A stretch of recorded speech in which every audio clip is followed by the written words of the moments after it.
mammography today. Mammography is a specialized modality in diagnostic imaging. You can see here on this image, this is a mammographer and she's standing next to the mammography machine. So I'll kind of show you some of the different details of the machine in a few slides, but I just want you to know mammography is actually a special type of X-ray. It's imaging, X-ray imaging that's used to create detailed images of the breasts.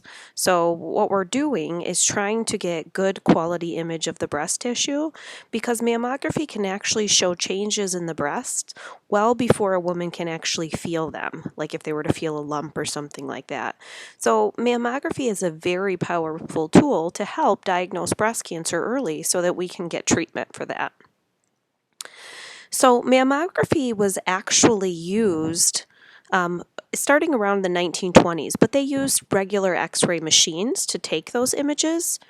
So now we have detailed, dedicated mammography units. Around the 1970s is when the first dedicated modern mammography imaging systems were widely available in hospitals. So if you were asked what year first dedicated mammography imaging systems were widely available in the hospitals, your answer would be 1970s. Today, mammography machines are even better than those at detecting early breast cancers. Now that we have digital equipment instead of analog or film, the image quality is greatly improved. So we're able to detect breast cancer even earlier than, in the past with film and analog equipment.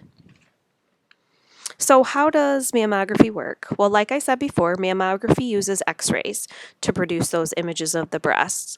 So it's the same concept as general X-rays. We use a tube that produces the X-rays, which are directed to the breast or through the breast and onto an image receiver. So during mammography, the technologist will actually position the patient, and they image each breast separately, one at a time. So each breast will carefully be positioned on the imaging receiver or the film. Film's pretty obsolete, so most of the time it's going to be an image receiver for a digital equipment. So they'll position that breast over the image receiver, and then they're going to gently compress the breast with a paddle. That compression's going to actually flatten the breast so that the maximum amount of tissue can be examined. So when the breasts go through, or when the X-rays go through the breast, the flatter it is, the better quality image you're going to get as well, because the bigger something is, the more X-rays that have to go through it to penetrate it, or to, for the attenuation. So if we can flatten that breast out, we'll get a little bit better image quality, and you can see the maximum amount of tissue as well. So as the X-rays pass through that breast, they are attenuated or weakened by different densities.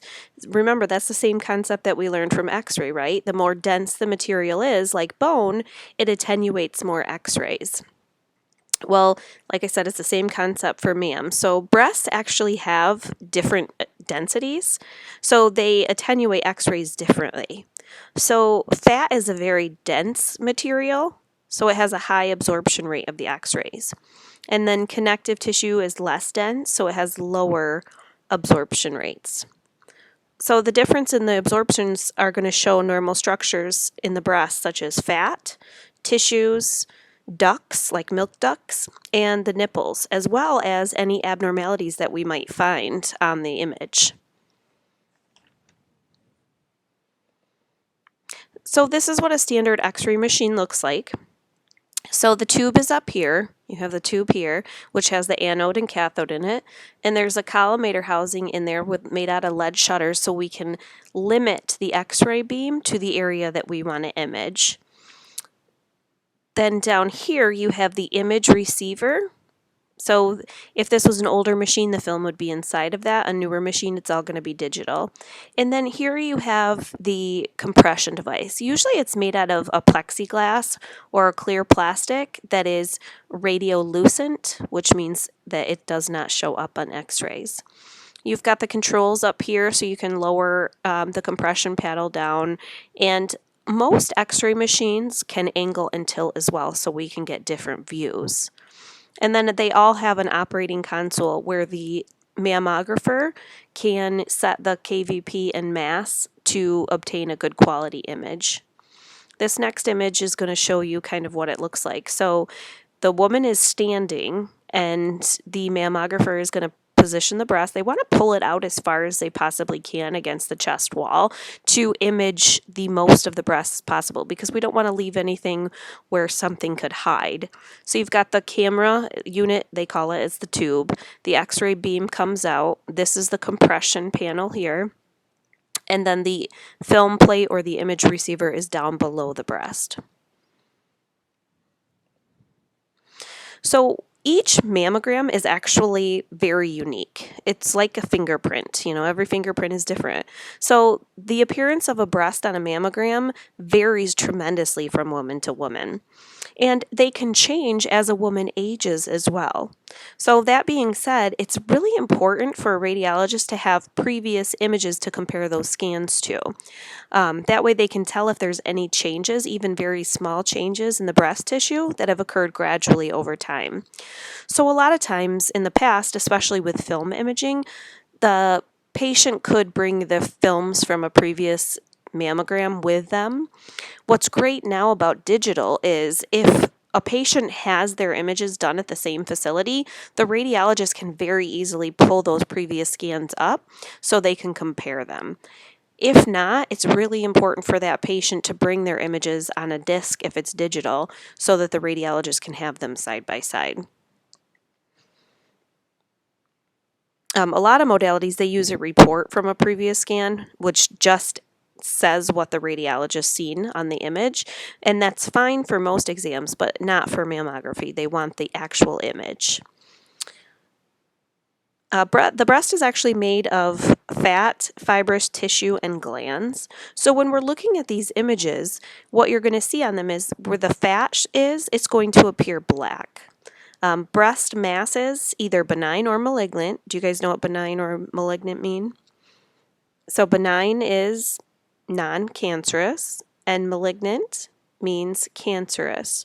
So breast masses, either benign or malignant, are going to appear as white regions. And then glands, connective tissue, tumors, and other abnormalities, they're going to appear as a varying level of white on the mammogram. So the next slide here kind of shows you some of the different densities that you would see on a mammogram. So the first one here, the first breast tissue, this is really fatty. So you can see more of the black on there, right? The second one, this scattered fibroglandular, is mostly non-dense tissue. You can see some of the tissue is more white. And then you've got a heterogeneously dense breast, which is large areas of dense tissue plus glandular tissue with some fatty tissue. So you can see the mix of the blacks, the whites, the grays. And then the fourth one here is a very dense breast. So this is nearly all dense breast tissue. So there's a lot of white in here, right? So remember when I said cancers, either or benign or malignant tumors, are white. So when you have a very dense breast with a lot of white, it's hard to see those. So as you can see from those previous images, cancers can easily be hidden or masked by that dense tissue. Remember, it's the dense tissue is white and cancer's white. So an example is it's like trying to see a snowman in a blizzard. It's really hard to pick up those cancers in very dense breasts. So on the other hand, if cancer develops in an area of fat, which is black or dark gray on that mammogram, it's a lot easier to see and detect that cancer even when it's really small. Because dense breast tissue can hide those cancers, more fatty a breast is, the more effective a mammogram is at showing that cancer. Breast density is often inherited. So a lot of women who have dense breast tissue, their mom or grandmas probably had really dense breast tissue as well. Density also decreases with age and also with having children. So young women tend to have more dense breasts. That's why we don't usually do mammograms on women under 40. 40 is kind of that golden age where they start to have mammograms done. But prior to that, in younger women, the breasts tend to be too dense to even see anything. There are times where we will perform mammograms in patients that are under 40, but it's usually for special circumstances. So here again is kind of that image that we saw before with the difference between fatty breast to dense breast, but this one actually has cancers or masses in them that you can see. So here on the fatty breast tissue, look how easy it is to pick out that little white density in there that could possibly be breast cancer. And then on B here, you've got the fibroglandular, which again is mostly dense tissue with some areas, or mostly non-dense, mostly non-dense tissues with some areas of dense. So you can see here, you've got that white mass, and you can see it fairly well. But then as we move to more of the dense tissue, so you've got the heterogeneously dense breast here in C and the dense breast in D, it's really hard to pick that up. Remember, you can see one here and one here, but they really blend in with that white dense tissue. So it makes it much harder to detect small breast cancers, and that's why it's so important to have those previous scans sitting next to them, because if they had a previous scan for this dense breast right next to it, they may be able to see the difference here in that breast cancer that wasn't visible on the one prior. So there are approximately 48 million mammograms performed in the U.S. each year. That's a lot of mammograms. But self-breast exams are also extremely important, especially if you're under the age of 40. In fact, self-breast exams are beneficial in the detection and diagnosis of early cancers. So they highly recommend that you perform a self-breast exam at least once a month. You might be able to feel those lumps before you would even be eligible for a mammogram, and then if you're under 40, they would have a mammogram done at that point if you found a lump. So it's really important. But for doctors to be able to be successful in treating breast cancers, they rely on an early diagnosis. The earlier we can find the lumps or we can find the cancers on a mammogram, the earlier that breast cancer can be diagnosed and the better the chances of treatment are. So like I said, self-breast exams and mammography play a major role in early detection. And actually, the FDA reports that mammography can find 85 to 90% of breast cancers in women over 50. And they can discover a lump up to 2 years before it's actually felt. So think about that. I mean, if we're still feeling for lumps, that's great. But if we can have a mammogram that can detect that lump 2 years before it's felt, they can start treatment. They can have that treatment done 2 years before that patient would have ever felt the lump. So if you're ever asked a percentage of how many breast cancers mammography can find, the answer would be 85 to 90% of breast cancer in women over 50 are found on a mammogram. So, like I said, don't wait for to feel something. It's important to start those screening mams at about 40, but you should still always do self-exams as well.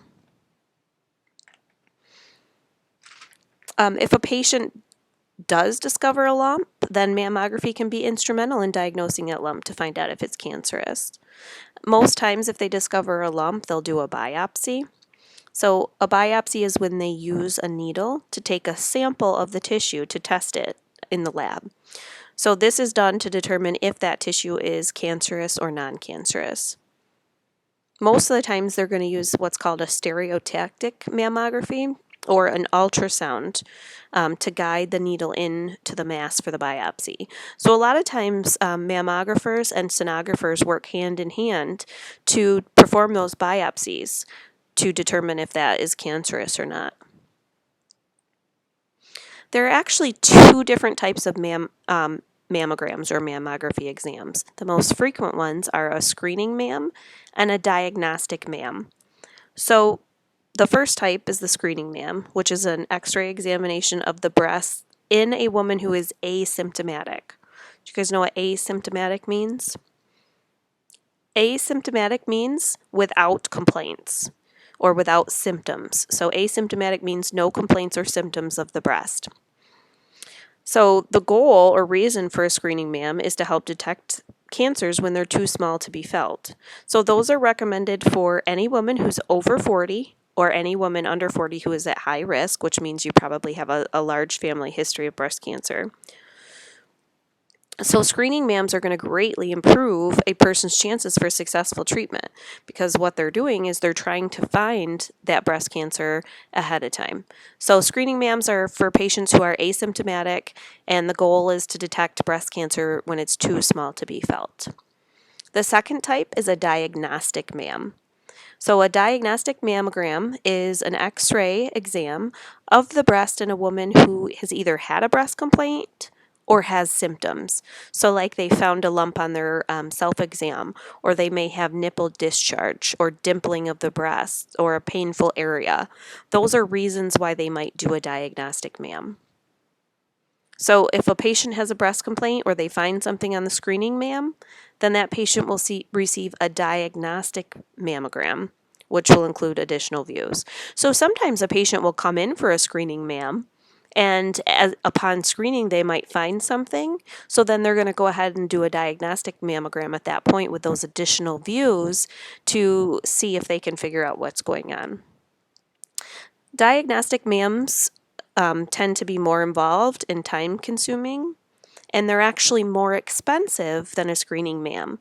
They're more expensive because we're taking more images or doing more views. So like I said, they're used to determine the exact size and location of possible abnormalities and to image the surrounding tissue and lymph nodes. The diagnostic mams are done under the supervision of a radiologist. They can view those images right then and there and determine if other views or procedures are necessary while the patient's still there. The great things about a lot of mammography clinics are, if a patient comes in, say for a screening mam, what they try to do is if they detect something, then they automatically go into a diagnostic mammogram and do those additional views. The radiologist can look at them, see what's going on, and then they can determine if any procedures would need to be done at that point, like a stereotactic biopsy. If they do find a lump, they could do that biopsy right then and there, test the tissue, have it sent off to the lab to determine if it's cancerous or not. So some reasons or indications for exams are going to be different, and patients might not always have all of the indications. But the American Cancer Society recommends annual or yearly mammograms for women beginning at the age of 40. So that would be a reason. As soon as a woman hits 40, they can have a mammogram. Or other indications could be finding a lump, dimpling. Breast dimpling looks like pitting or an uneven, like the uneven skin on an orange. Can you imagine that's what breast dimpling would be like. Any skin irritation could be redness, sores, or itching. Pain in the breast, nipple tenderness or discharge, or nipple retraction, which is when the nipple pulls inward. And that can happen if a tumor kind of attacks the ducts inside behind the nipple, and it will actually pull it in. So those are some different reasons for a diagnostic mammogram. Remember, if it was a screening mam, those patients would be asymptomatic.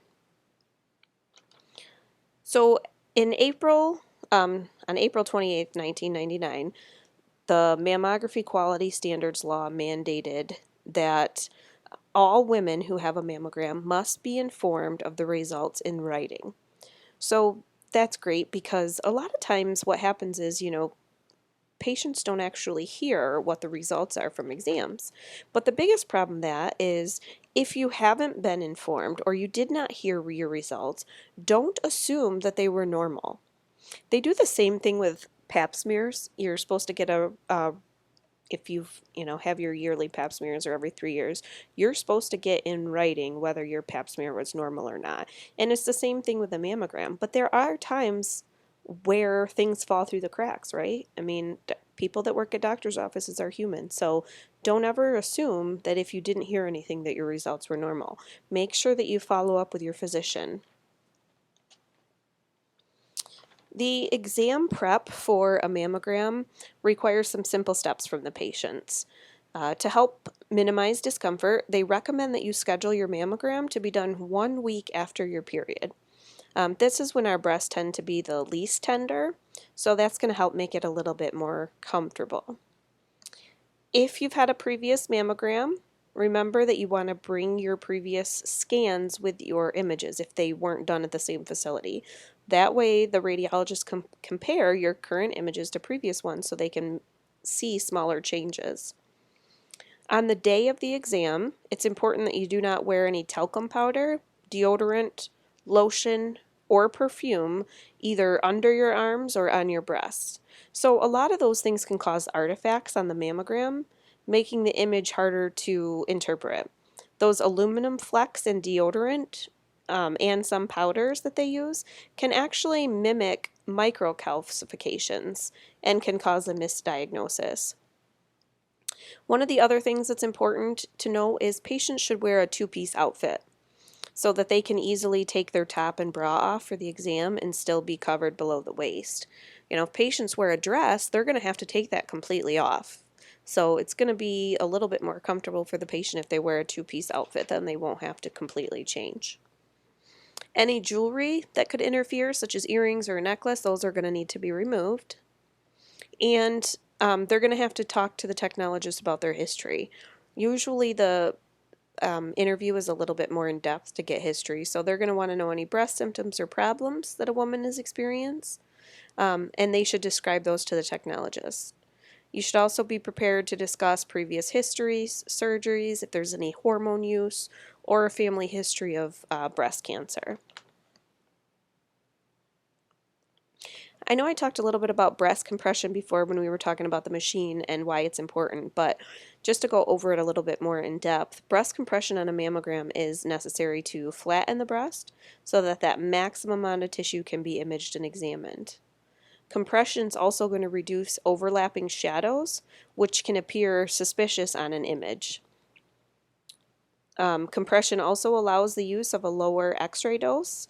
Remember, when that tissue is thinner, it's easier to penetrate and it doesn't require as much exposure. The other thing that it helps is compression will also immobilize the breast in order to eliminate any blurring that may be caused by motion. And it will also reduce X-ray scatter, which can cause poor quality. So those are some reasons that compression can be really important.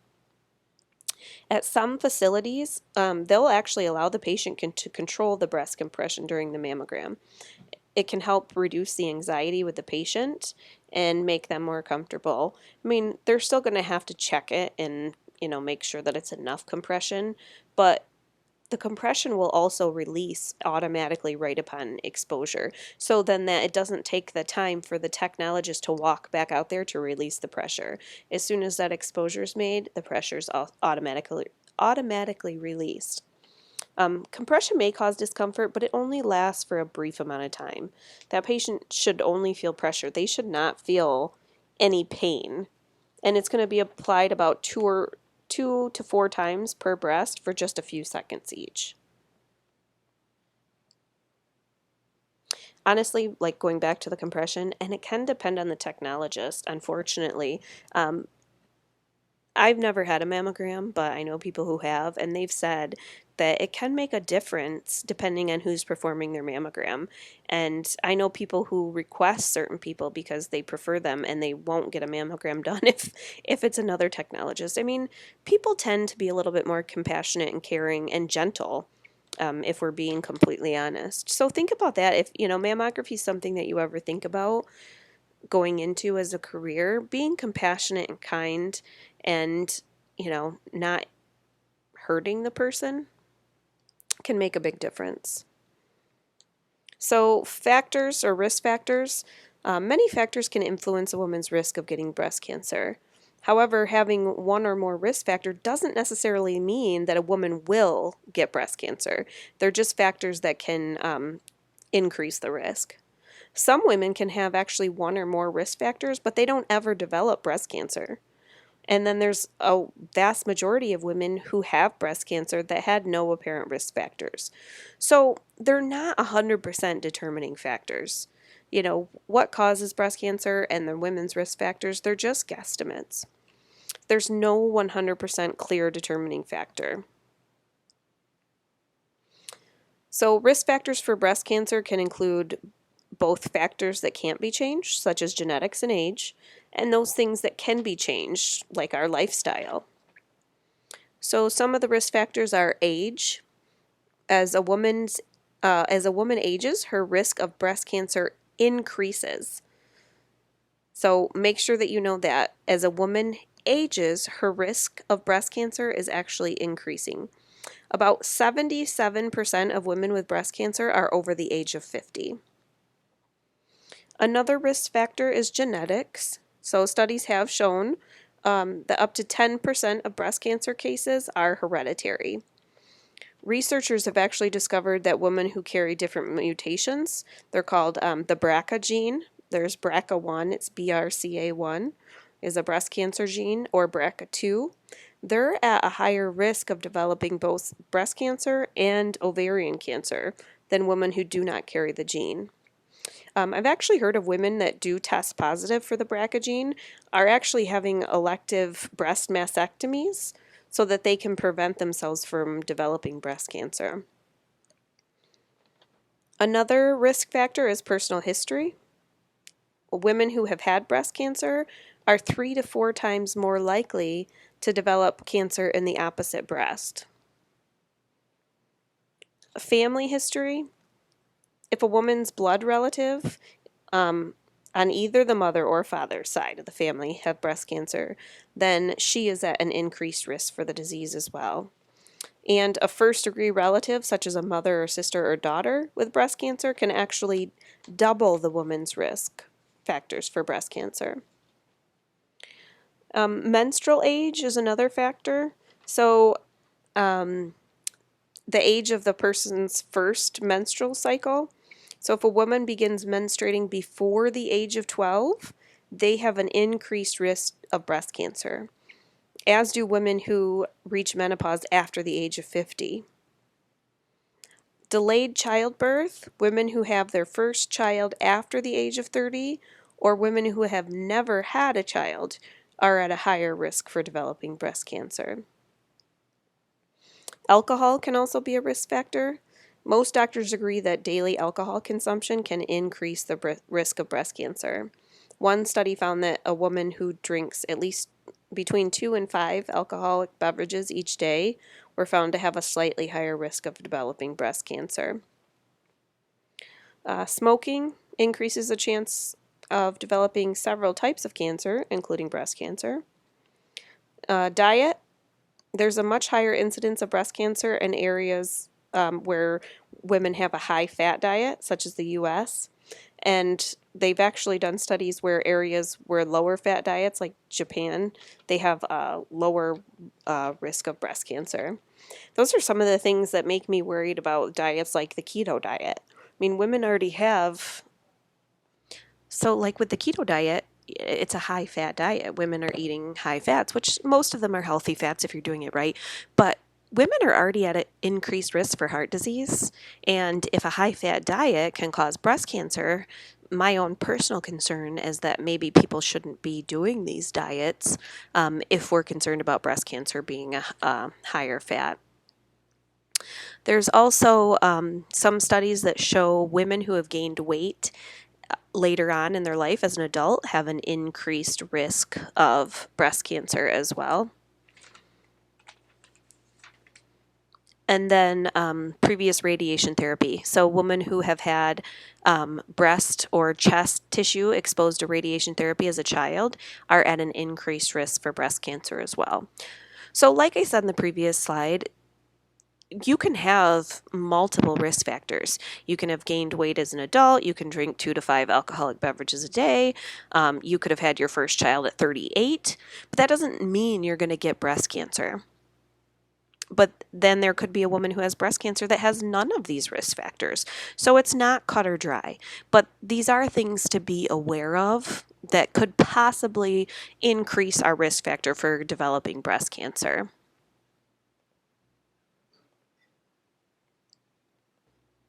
So the benefit versus the risk. You know, some women are concerned about having a mammogram and the radiation used to actually image the breast. And there are some people out there that are like, well, you know, we're using radiation to image the breast, that's going to give us breast cancer. But the thing with that is, the dose of radiation that we use for mammography is so low. It's a very small dose, especially now that we've even used digital imaging, the dose is even less. So to put it into a little bit of perspective, a woman who receives radiation therapy to treat breast cancer will receive several thousand rad. Now, rad is a radiation dose measurement. It's what we use to measure how much dose a patient's getting. So, radiation therapy to treat breast cancer, the patient gets several thousand rad. A woman who has an annual screening, annual once a year, for 50 years is only going to receive a total of 10 to 20 rad. So the exposure from a mammogram is very small, especially, if we have to give radiation therapy to treat breast cancer. The comparison is small. So, getting those small little doses of radiation each year to get a mammogram may save that patient from having, a later stage breast cancer that they don't find. So with that being said, the level of radiation used to image the breast does not significantly increase the risk for breast cancer. However, the benefit definitely outweighs the risk. If breast cancer is found early on, they can greatly increase the success of treatment and save patients' life. So if you look at the statistic down here, it says scientific data has shown that doses 100 to 1,000 times greater than those used for mammography are required to show any kind of statistical increase in the breast cancer. So as far as breast cancer statistics, the statistic is 1 in 8 women today will get some form of breast cancer. That's a pretty high statistic if you think about it. 1 in 8 people. I mean, if you think of 8 people that you know, the odds of one of those person getting breast cancer is pretty high.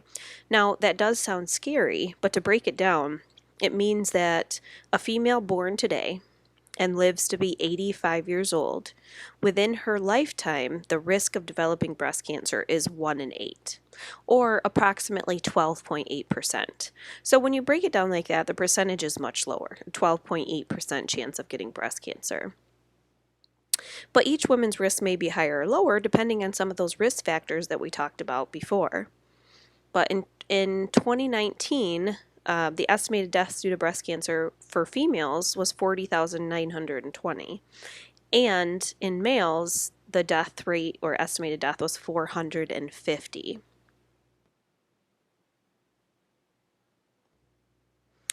So it isn't only women that get breast cancer. Men can get it too, and men do get mammograms. It's just not as common as women. Men do have breast cells that can undergo cancerous changes. So, like I said, it's not something you see frequently, but it's not completely unheard of as well. Women are about 100 times more likely to get breast cancer than men. Male breast cancer tends to be the most common in men between the ages of 60 and 70, but it is possible at any age.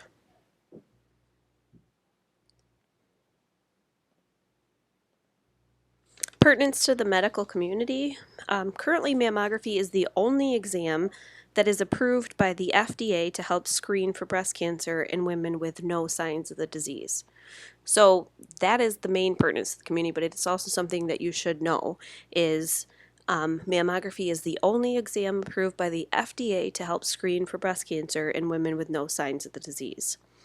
They do also use ultrasound and MRI, and those can be helpful to further investigate any abnormalities that are found on a mammogram. Ultrasound can't detect calcifications though, so that's one of the downfalls to using just strictly ultrasound. And MRI is a very lengthy exam. It takes a long time, and it's also costly, and it can't detect calcifications either. So mammography is pretty quick and it's inexpensive, and it provides an excellent evaluation of the breast. So especially tissues that we are concerned about, like fibrous tissue, fatty tissue, and it shows tumors and cysts. So the biggest pertinence to the community is mammography can aid in diagnosing breast cancer, which is huge. That's something that we really want to make sure we can be able to help catch soon to help treat patients. Some of the patient or technical components, patient characteristics are going to affect the mammogram, whether someone's large-breasted or small-breasted. That's going to affect the mammogram. A woman who's very small-breasted, it's actually harder to get that tissue out on the image receiver versus someone who has larger breasts. Also, patients that are young versus old. Someone who's older, they might not be able to stand for their exam because normally mammograms are done upright. So that's something that they would have to work around. And then also you're going to have to deal with patients who have diseases. You're going to have to deal with mass, cysts, painful breast, anxiety from the patient. I mean, breast cancer is scary and it's serious. And if a woman's coming in because she's got signs like nipple discharge or the dimpling, there's a fear behind that they might have breast cancer. So that may affect their attitude. Things like having to wait a long time for the exam. If they've been sitting out in the waiting room for 45 minutes, they might be a little bit more anxious or upset by the time that they get to you. So, those are things that can affect some of the patient experiences or technical components. Side effects for mammography, really there are no side effects. There's not necessarily side effects from the radiation, just like any of the other modalities we've discussed that use X-ray. There isn't immediate side effects. Anytime we use radiation, there is the possibility of later effects like cancer or cataracts. But again, mammography itself, there's no side effects. The biggest thing that they might say is breast tenderness. I mean, that might cause some tenderness by using the compression, but that's the biggest thing. Contraindications for the exam, the biggest one is lactating women, women who are breastfeeding. During that lactation period, the breasts are very dense, which makes it difficult to read the images. So it's really kind of, I wouldn't want to say pointless, but they really don't want to do it during that time because the breast is so dense. Remember, you're not able to see very well if there's anything going on there. The patient perspective is most of the time they find it fairly easy. It's pretty quick. If it's the patient's first exam, there might be a little bit more discomfort or anxiety. If they've never had a mammogram before, they've always heard, oh, it hurts, or they're going to smash your boobs like a pancake, or, all these horrible things. So, especially if they've had someone who doesn't have a good experience, that may sway their initial thoughts. So, if it's a first-time patient, again, they have anxiety, they might be really uncomfortable. So those are things to take into consideration. If a patient's had the exam before, they're usually pretty, laid back about it. It's easy. It's pretty quick. It might be slightly uncomfortable or painful. It shouldn't be really painful. But again, everybody has different pain levels and thresholds that they can handle. So, that's something to think about. The cost, generally for mammography, the cost is relatively inexpensive. A digital mammogram costs between $80 and $250. So remember that in case you're asked, a digital mammogram is about $80 to $250. A 3D mammogram is about $99 to $420. They're a little bit more expensive, but most of the time, because of the Affordable Care Act, that requires all health insurance plans to cover screening mammograms every 1 to 2 years for anyone who's over 40. And actually, even above and beyond that, a lot of facilities will offer free mammograms to women over 40. So that's one thing that they try to do. Even if a patient doesn't have insurance, they really try to get those mammograms covered because they realize, this is the first line of defense to see if a patient might have breast cancer. So, that's just something to think about. And the cost is going to vary. A screening mam is going to be a lot cheaper than a diagnostic mam. Remember, a screening mam is when a patient has no signs or symptoms, and they only do usually about 2 pictures for each breast, so a total of 4. A diagnostic mammogram is when a patient has symptoms like a lump, and they're going to do additional pictures. So that's why it's going to cost a little bit more. The technologist perspective. Mammography is normally run on a schedule. These procedures are scheduled. It can be pretty fast-paced. A lot of times they like to schedule mammograms every 20 to 30 minutes. So that's including your time to get the patient, get them dressed, get their history, go through everything, explain the procedure, and then take the images and then get them dressed and get them out of there. So, I mean, these mammographers are working usually at a pretty fast pace trying to get that all taken care of. It's also really great for detail-oriented individuals. So that being said, mammography is really great for detail-oriented individuals. You know, someone that can run on the schedule, try to keep things going throughout the day, making sure that they're getting those good quality detail images for the radiologist to read. Some of the downfalls could be, I guess it depends on what type of person you are. Some people may thrive on routine. Some people it may seem mundane or, the same exams all day, every day. It's just going to depend on your perspective and the type of person you are. Again, coping with people can be hard. I mean, again, these people are getting mammograms and they're asking themselves, do I have cancer? My mom had cancer, my grandma had cancer, my sister had cancer. Am I going to have cancer too? There's a lot of anxiety that comes along with that. I always say it takes a very special, kind-hearted person who's very warm and caring to do mammography because there's a lot of emotion involved in that. Again, with any of the procedures, especially with biopsies and things like that, it can be risky. Anytime we deal with needles, we could deal with hepatitis, HIV, AIDS, things like that.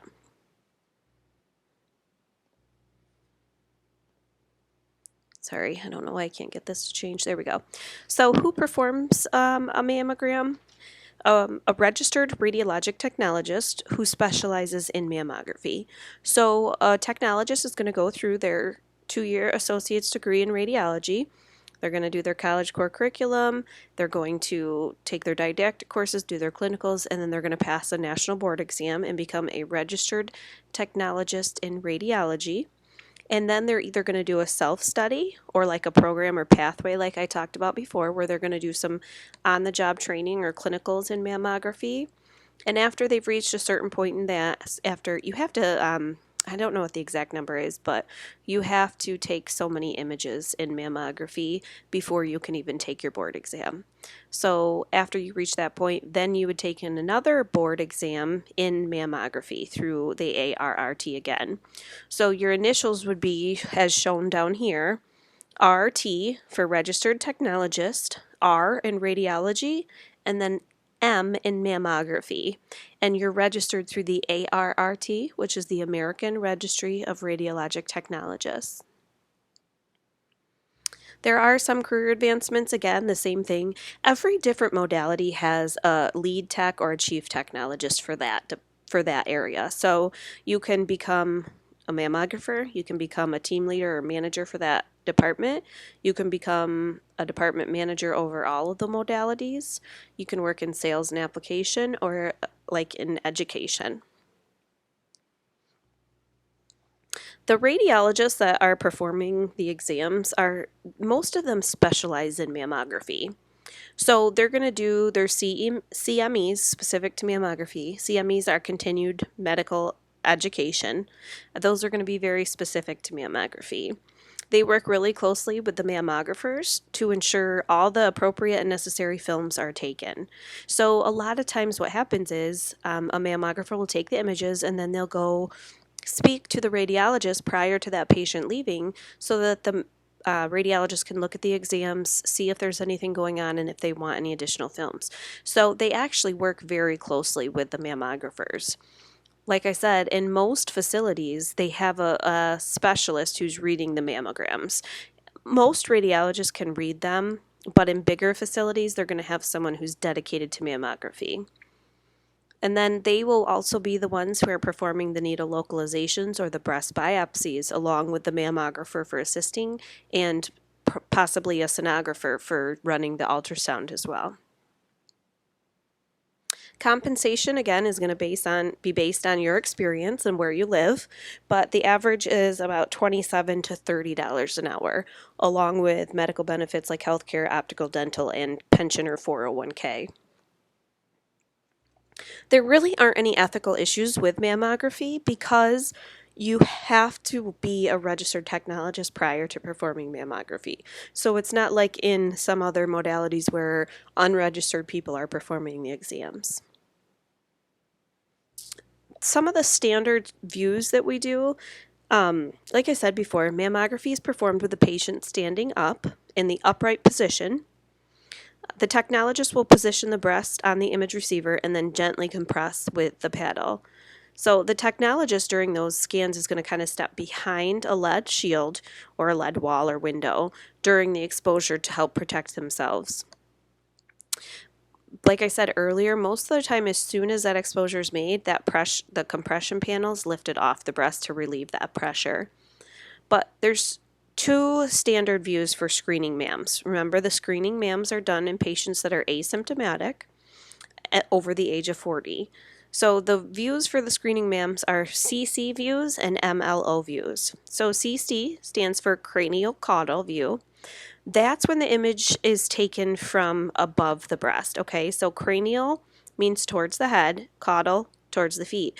So imagine that X-ray beam is coming from the top, the cranial portion, and then exiting out the caudal portion, so towards the feet. So the image is taken from above, going through the top of the breast to the bottom of the breast. That's what a craniocaudal view is.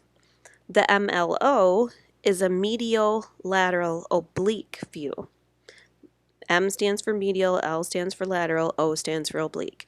So the patient actually stands at a 45-degree angle from the mammography stand or where the image receiver is.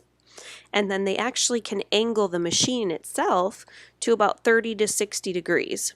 So then the patient's obliqued or at an angle to the table, and then the tube is directed at the medial portion of the breast or closer to midline. So it's going to come in from that medial portion, and then the X-ray is going to exit out the lateral portion. So they do both of those views on both breasts for a standard screening. So it's just 2 views of each breast for 4 pictures total. Some of the additional views that would be done if the patient needed a diagnostic MAM would be the medial lateral view, which is there's no oblique on that one. That one is just a straight lateral coming from the inside of the breast or the center of the chest to the lateral portion of the breast. Then there's a lateral medial, which would just be the opposite.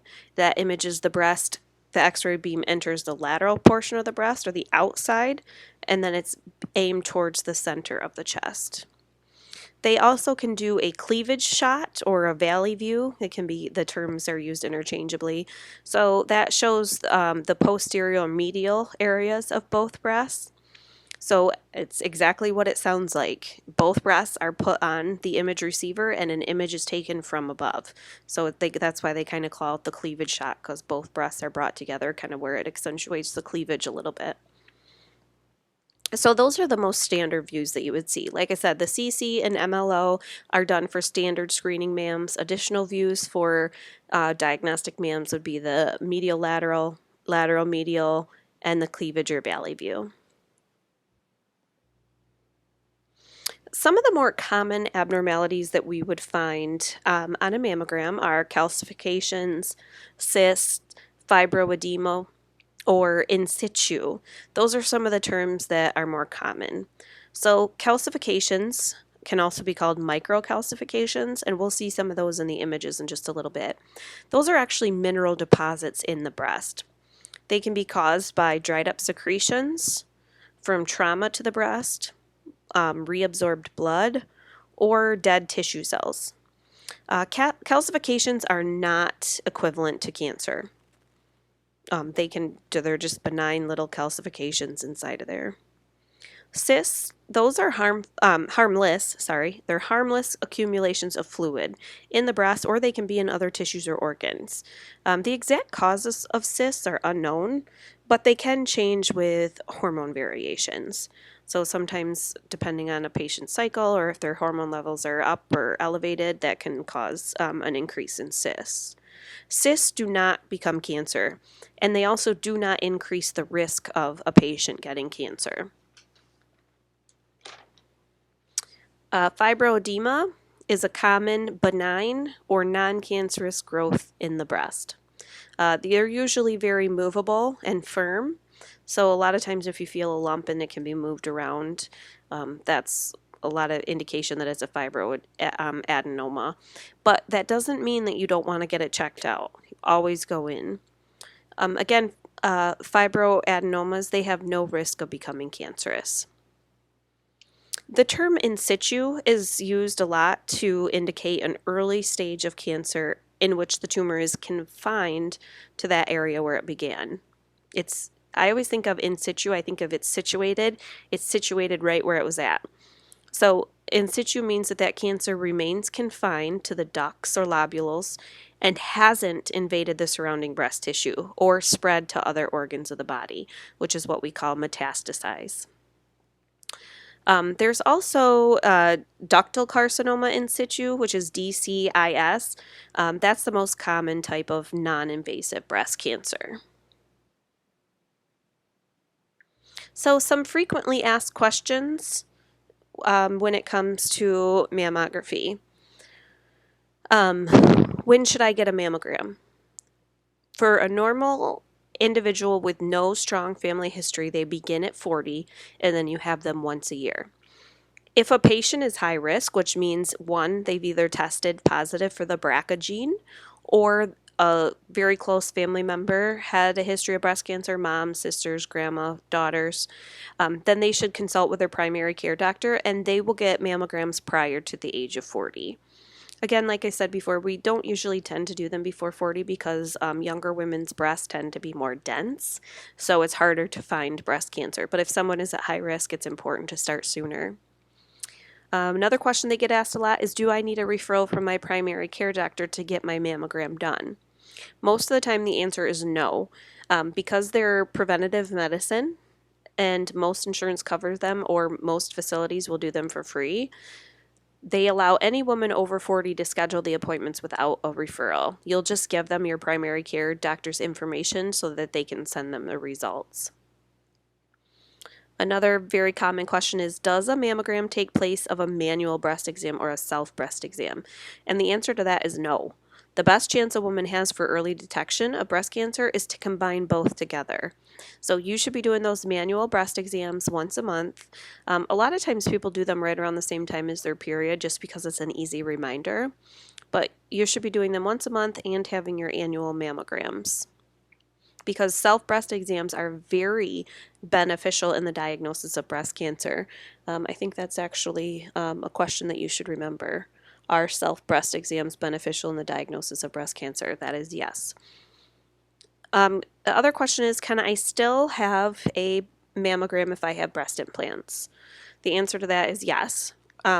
However, with mammography, that X-ray can't penetrate the silicone or saline implants good enough to actually visualize the underlying or overlying breast tissue. So women who have implants, you're not getting an adequate study because those implants are hiding tissue that we can't see no matter what.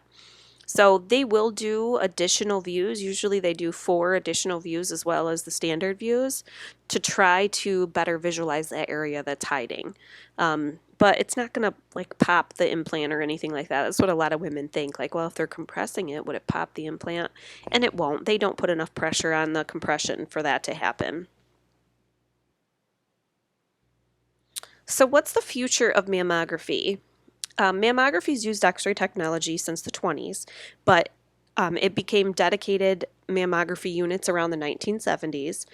But recently, we've started to use something called 3D tomosynthesis. So the breast is composed of many different structures, right? We talked about that before. Milk ducts, fat, connective tissue, and blood vessels. And these structures are at different levels in our breast. So in a standard mammogram, or something we call 2D mammograms, all the structures are overlapped, right? It's a 2D image. It'll just show you the image of the breast, and everything's overlapped on top of each other. Well, that can hide small breast cancers. So with the tomosynthesis, that's going to acquire images at different angles, and then those images are reconstructed as multiple thin slices, which can be individually scrolled through to help reduce the tissue overlap. So think of a CT scan. You know how we're taking those slices? It's, again, the 3D tomosynthesis is very similar to what those slices would be in a CT scan. So they're able to look at different levels through those slices, and it's going to help us pick out breast cancers quite a bit easier. MRI breast imaging is something that's fairly new as well. So it is not a replacement for mammography at all, but it's a supplemental tool that we can use. So it's used for screening in women at high risk of breast cancer. So maybe someone who's, at a very high risk, it's easier to do a mammogram or an MRI breast image instead of a mammogram, or in place of, in conjunction with. They're also good at determining the extent of cancer after a new diagnosis. So it's giving you kind of that second opinion, right? We're never going to replace general mammography with MRI. It's going to be an additional tool that we use to better diagnose a patient. But MRI is really good at evaluating breast implants. So it's the best for determining if a silicone implant has ruptured. And I actually do have an image that shows what it looks like when they rupture on a normal mammogram. The ABBI tables, those are tables that are used for breast biopsies. The ABBI stands for Advanced Breast Biopsy Instrumentation. So these give the ability to do biopsies or possibly even remove a mass without the patient actually having to go to the OR. It does require a mammographer and a radiologist to perform these exams. And I have pictures of those too. I think it might be next. Okay. Yeah, so here's one. This is an ABBI machine. So as you can see here, the patient lays on the table. There's actually a hole in the table where the breast can fit through. I know this image quality isn't very good. And they have a compression panel that they can hold the breast in place. And then what they can do is the machine itself down here as a biopsy needle, they can go right in, take a biopsy, test the material to see if it's cancerous, or they can remove a mass right here. With a patient lying down like this and the table being specially formulated for the breast to come through, it helps to stabilize the patient, make them a little bit more comfortable, and make the breast easier to assess and to reach. This is another view for it, so you can kind of see here how the hole opens up. There's a compression panel here made of that clear plexiglass, and she's got the needle coming in right here. And a lot of times, again, like I said, it's used with ultrasound or other imaging, so we know exactly where we're going in, so we can get right into that mass to test it. This is another form of breast biopsy. These ones I just don't like as much. I don't understand. I mean, so some people pass out from needles, right? And the only thing I think of when I see this is this woman is sitting up or standing up. What if she passes out with that needle in her breast? So I prefer the tables where the patient can actually lie down while they're getting them done. So this is a normal mammogram. So this is actually a fairly fatty mammogram. There's not much density in it. You can see more of the gray-black tissue. Down here is the nipple, and I point that out to you, and it's kind of fun, silly, but a lot of times it's hard to determine where the actual nipples are on the breast, so sometimes they can look like densities. This is the axillary muscle that kind of is the chest wall and the armpit. So for a good mammogram, you want to be able to see that representation of the axillary muscle. That's telling you that there's no breast tissue behind that muscle and that you've got all of the breast tissue. So this is a mammography in situ carcinoma. Remember, in situ means that it's an early stage of cancer in which the tumor is confined to that immediate area where it began. So you can see here and here is where the cancer is. This one kind of shows you the difference between analog and digital imaging. So digital mammography has much better image quality and improved contrast. So with digital images, there's faster exam times due to faster image acquisition. When we had film, it would probably take after taking the image, it takes at least a minute to expose each film. So if you did 4 films, that's 4 to 5 minutes each. Then you have to wait, and then if you have to take more images, that's additional time. With digital, each image is available in seconds. So you can take that image, see it before you even go back out to reposition the patient. So all of that together makes digital imaging much faster. The other benefits over analog is image storage. Remember when I said before, if they had film, patients would have to try to bring those past images with them. Now with everything electronic, it allows for easier storage of our images. And then also radiologists can easily pull up previous scans for those comparison purposes. And then another positive to it is post-image manipulation. So we can adjust contrast, lighten or darken the image, make annotations, all those things on it. So here's the difference of analog versus digital. Analog means film, so this is an old analog film. It was hard to see anything. This right here is a BB on the nipple. A lot of times some departments will, we call them nipple markers, they'll put nipple markers on the nipple so that the radiologist knows that that's the nipple and not another density to be concerned about. So this image over here again is still that 2D image, but the analog image, but they've put the digital overlay right on top of it of the same image. You can't see that cancer hiding in here, right? It's all just kind of white. I mean, there's like, you look at it hard now that you've seen this one and you're like, oh, there might be something right there. But look at how much more clear it stands out on the digital mammogram. That was huge. With digital, they're able to better recognize cancers in patients and find them sooner. So again, here's your 2D image. You can kind of see something's going on here, but then you've got this 3D image where you can see the starburst pattern of the cancer right around there. It's much more clearly visualized. So this is a 2D digital, so it's good quality, but this is one of the 3D tomosynthesis images that's going to give you a much clearer idea of what's going on. So here's a comparison of all three. So you've got analog, digital, and then tomosynthesis. So these are the variations in what the actual anatomy looks like and how much more clear it is and we can see things. This is a breast carcinoma. One of the easiest ways that we can tell if it's a carcinoma, and I think there's an image coming up in a little bit, is the difference in this kind of starburst pattern. You can kind of see how there's striations coming off of the center mass here. Those are usually good indications that something is cancerous. If there's clean, smooth borders, usually that means that it's benign. But again, the outline of this breast image is not that good, but you can see here's the axillary muscle, so we know we've gotten all of the breast tissue in that image. This again is a malignant tumor. So this one doesn't have the starburst pattern, but it doesn't have a complete smooth border, right? It's a little bit jagged. These are the breast calcifications, or like I said, the microcalcifications that we talked about earlier. These are mineral deposits in the breast that can be caused by one, like I said, dried up secretions, trauma, reabsorbed blood, reabsorbed blood, or dead tissue cells. So these are just small calcifications that can be found, and they're in clusters like this. But this is why they don't want patients to wear antiperspirants, because the aluminum in them can show up like this sometimes, and it looks like calcifications.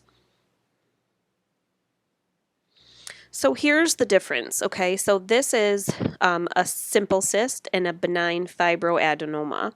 So see how smooth and round the edges are? It's very circular and round and smooth. That's usually one of the first indications that they're benign or non-cancerous.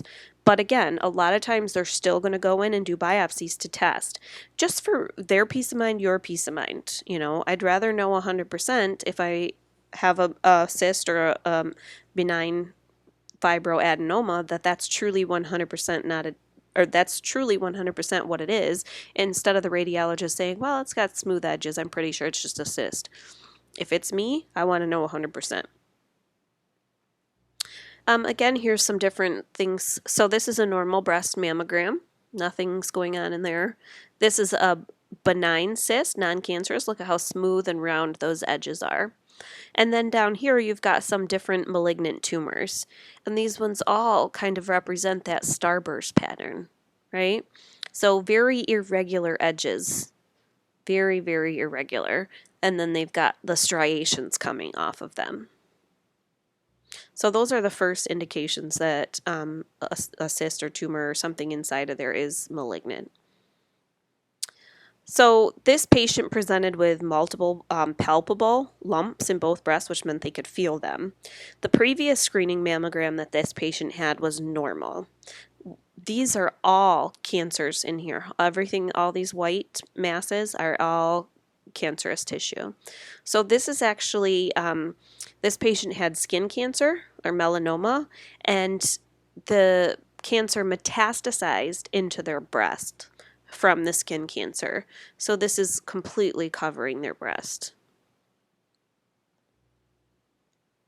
This patient was 58. They had a screening mammogram, and this is invasive ductal carcinoma, IDC. That actually begins in the milk ducts, and then it evades the fibrous or fatty tissues on the outside of the duct. So it's kind of spreading outside of them as well. So this patient was 36 years old. They had a lump with local inflammatory changes, which means redness. So as you can see here, they had redness and tenderness on the outside of their breast. They had an infected cyst inside their breast, which was causing it. It's not cancerous, but it is an infection. This is a 21-year-old female patient with a firm mobile lump. This is a fibroadenoma. So this is large. I mean, this is very large. Like I said before, fibroadenomas are hard, movable masses. A lot of times they're in young women, but they can be in older women who have had hormone therapy. The size changes and tenderness are usually associated with the hormone cycle, so they can actually get bigger or smaller based on your cycle. This is, sorry, I should have warned you earlier, this is kind of a tough picture to look at. This is fungating breast cancer. So this is actually a breast cancer that acts as a fungus that's attacking the tissue on the outside of the breast here. And this is an MRI, CT, that you can actually see the breast cancer here outside of the pectoral muscle on the scan. Here's another one that's kind of rough to look at as well. So this breast cancer is actually growing outside of the skin. In situations like this, either one, patients think it'll go away or think it's fine, or maybe they don't have insurance and don't know how to pay for it. So a lot of times patients will wait too long to get the treatment that they need. So this cancer is actually trying to grow outside of her body. And you can see here this entire lump of breast cancer out here, outside of her breast. The entire breast is inflamed. So this is what a mammogram with an implant looks like. This is a silicone implant. Now look at how much of that breast tissue it's covering. It makes it almost impossible to truly tell if the patient has breast cancer because it's obscuring so much of the breast tissue. There's another one here. This is one of the side views. So this is how a breast image is usually hung. They put the right and left breasts back to back, side to side, so they can see them for better comparison as well. So you've got the axillary muscle up here. You've got the implant here. So this one gives you a little bit better perspective, but look at all that area of the breast that we're not able to visualize. It's just scary to think cancer could be hiding under there and we just don't even know. This is a ruptured breast implant, so normal breast implant here, not a very good quality image. You've got the silicone here, and then it's obviously ruptured and spilling out on the image into the breast tissue. These are what breast MRIs look like. So here's a normal breast MRI. And then you can see here on this one, this patient has something that looks cancerous in there. And they can actually add color to it to see what's going on, to see if there's blood flow, to see, if there's hot spots in there and things like that. But again, like I said, because of the length of time that it takes to get an MRI, and the fastest MRI is usually like 20 minutes, but they can last an hour depending on what body part you're trying to visualize. But also the cost. MRI is one of the most expensive modalities that we have. So we don't want to use this to try to replace mammography, but it's a second option. This is actually a breast cancer in a male patient, and you can kind of see here like how much less breast tissue there actually is. So this line right here is actually the axillary muscle that we talked about, and there's very minimal breast tissue on the outside of that. But they can still do them on males, and this male actually has breast cancer. There's carcinoma, you can tell, again, just by glancing at it, those irregular edges. So I didn't show you very many pictures of mammography. I mean, I hate to say it, when you've seen one breast, you've seen them all. That's a bad thing to say, but most of the time, most mammograms look very similar without the difference in densities, fatty tissues, and things like that. But there's not too many crazy mammograms out there for me to go over with you guys. So I'm going to end that here. Here's some resources if you have any additional questions on mammography. Other than that, that's it.